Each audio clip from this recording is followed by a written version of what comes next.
now we're going to get into something that Shane wants to talk about. The Neil deGrasse Tyson quote, which I'm going to put right in, I didn't ask that. I asked, do you believe in God? Every description of God that I've heard holds God to be all-powerful, very typical, and all good.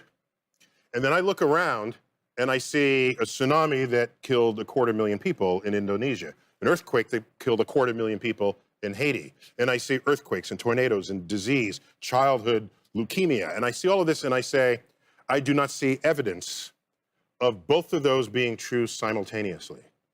If there is a God, the God is either not all-powerful or not all good.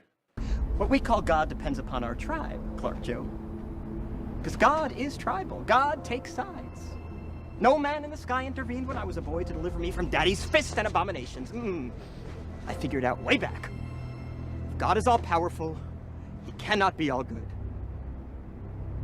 And if he is all good, then he cannot be all-powerful. He was on this Netflix TV show. Yeah, Chelsea. Yeah. I think she was the same chick from Chelsea Lately, or Yeah, something I like don't that. know. And she was asking him science questions and so forth, and she asked him about God. I've kind of cut it down a little bit to fit into the narrative that we were trying to portray here a little bit. I mean, because he drags things on a little bit because he's trying to be thorough and sciencey and all that stuff. Right. So I kind of cut it down. But he basically gives a quote, and I thought it was a very interesting quote that he gives. So, Yeah. Shane, go ahead. I just thought you pieced it together really well, for one. I also thought I knew that there was depths, and we're gonna beat you over the head till the end of time with how great Batman vs Superman is. And Ultimate cut. Yeah, ultimate cut. Thank you.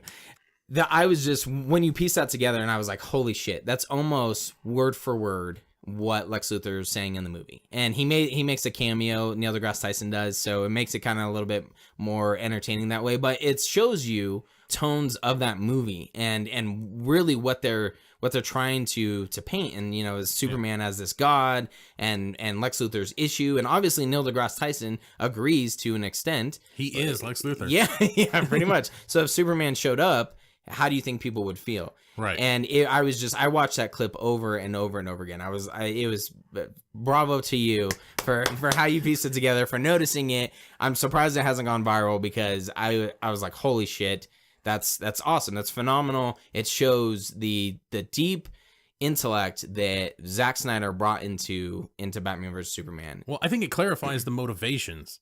Lex Luthor, I think if you really, because real motivations. We were always talking about God complex, and people never quite understood that. Yeah. I think people really lost that tone, lost that issue, because I just don't think people were thinking about it in this manner. I think they wanted a real estate Lex Luthor again.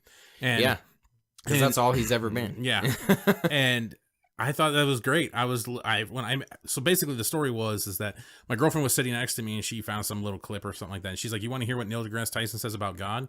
And I was like, I've heard a lot of his talks, and I've heard a lot of his things. I'm like, I think I got an idea what he's... You can assume. And I was like, whatever. If you want to play it, play it. And she plays it. And then I hear what he says.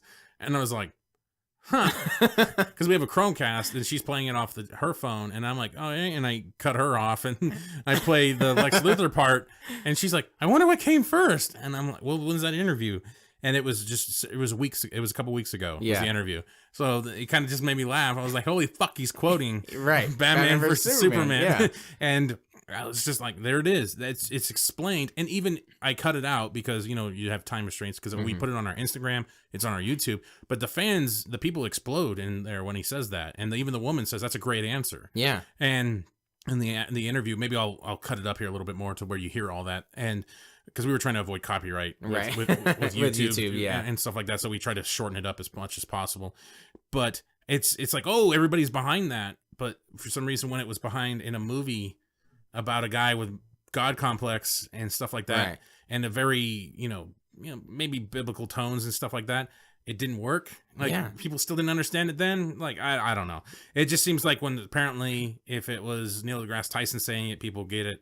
But if it's a sniveling little bitch with a wig, I guess people don't get it. Then. Yeah, it seems like people were concentrating more on what the person was, how the visual person looked, instead of what he was saying. I guess I can see where Lex Luthor, Jesse Eisenberg's Lex Luthor could be annoying, but I thought that's what I enjoyed about him is he was fucking annoying, and then on top of it, he was really smart and talks about these things. You know, the same thing that Neil deGrasse Tyson talked about is how he cannot be all good and all powerful. You just can't have it, and neither can you. And I'm going to show that. I'm going to show that to the world. It's fucking awesome. Yeah. And I more and more, I've seen that movie 100 times, and that's one of those that the more I watch it, the more I can just appreciate it. And then when you get those things that are in the real world, because that's what this fucking movie is supposed to talk about, you know, is in Man of Steel. If this guy showed up in the real world, and you have people in the real world talking about it, and I was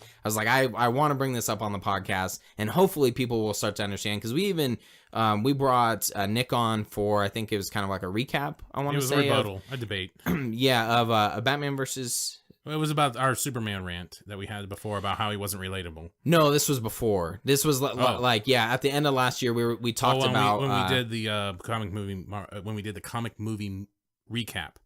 Of the year. And we were talking about Batman vs Superman. He asked the question, well, what was Lex Luthor's motivation? And I was like, well, holy shit, I could tell you exactly what his motivation was. Yeah, and it's you even had the response, like, if you didn't understand that, then I know why you had problems with the movie. Yeah, because if it doesn't make any sense, and I just, like I said, I guess I can see why it definitely is a different Lex Luthor, but there's so much more depth to this character and reasoning behind why he hates Superman, other than the fact that Superman just stands in his way because he can't, you know, make an island. Yeah, make an island or whatever. Yeah, whatever he wants to do. If you don't understand Lex Luthor's motivations in this movie, you don't understand the tone of the movie. Right.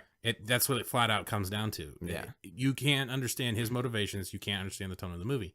And if you don't understand the tone of the movie, then you just don't understand the movie. Right. And it's going to be a shitty movie to you. Yeah, exactly. And it is, you know, DC fans are, I guess the DC apologists, as you want to say, are starting to get a bad rap because we come across as, well, you're not intelligent enough to get this movie or get Zack Snyder. That's why you hate it. And it's not necessarily that, but I can see if you're like, dude, you're missing. I will flat out say that Nick is smarter than I am as a human being. Right. But if you're not paying attention, if something else is deflecting from the core of the movie itself, then yeah, you're not going to like it. And that's where a lot of my frustrations come from, is I'm like, how are you not seeing this? How are you not? And it's the same thing we talked about with Superman. What don't you get? Why are you not connecting with this? You know, like Bart Simpson. You know, it's weird. And so when you don't have a cow, man. There we go. Cowabunga. When you or is that Ninja Turtles? I don't know. I think it says, yeah, eat my shorts. He might say that too. Yeah. But yeah, when you posted that, I was like, fuck, that is the epitome of why I love that movie so much, and why the more I watch it, the ultimate cut is, I'm still just amazed at the details and stuff that he put into it. That Zack Snyder being he, pronouns, and you know, it just blew me away. And I watched that clip over and over again. Fortunately, it was on Instagram, so it was only like a minute long, and I was just blown away. So that's why I wanted to bring it up on the podcast. Yeah, I really enjoyed it. I really like the fact that was said out loud by somebody else. Yes, but I don't know. I'm waiting for the click. You know, I feel like everybody as a human, you know, you have that moment where you're like, that aha moment, like, okay, I get it now. Or, you know, that thing clicks in your brain, like, oh, either you're wrong or you're right, or you get that moment of epiphany. Yeah. You know, yeah. And I was waiting for that. That's what we posted up on Instagram. We posted it up on YouTube. And I've been waiting for those moments, and we haven't quite got that yet from anybody. Yeah. And I'm kind of surprised. I don't know if people are just looking at it as a ha-ha moment, like, oh, look, funny, you know? Yeah. Or if they're not really taking it serious in any manner. Right. I guess the way we're posting it is we're not taking it too serious because we're trying not to be too biased. Right.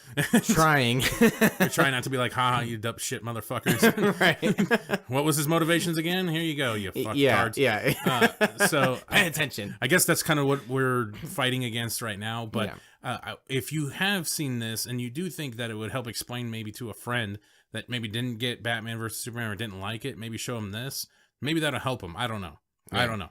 I really don't know. I think that just really makes an aha, like an epiphany moment. Oh, like, yeah, for like, sure. Okay. Oh, I get it now. Yeah, now that it's said by, you know, a fairly respected guy. Yeah. I would say so. In the community. Hell, he's in the fucking movie, like you said. Right. I kind of feel like, you know, bam, there it is. Which was also a phenomenal part of the movie that Yeah. we talked about in our breakdown of I think in both the Ultimate and the theatrical, where you get all these people who are respected in the real world, like Neil deGrasse Tyson, talking about him, Right. and talking about Superman, and that's awesome. That is phenomenal to me. But I don't know. Alas, here we are. I digress. So that's kind of our little ramble rant thing there. On, Yeah. on that Again, like we said, we'll beat you over the head with it until Every you have episode. that aha moment. So, yeah, fucking listen.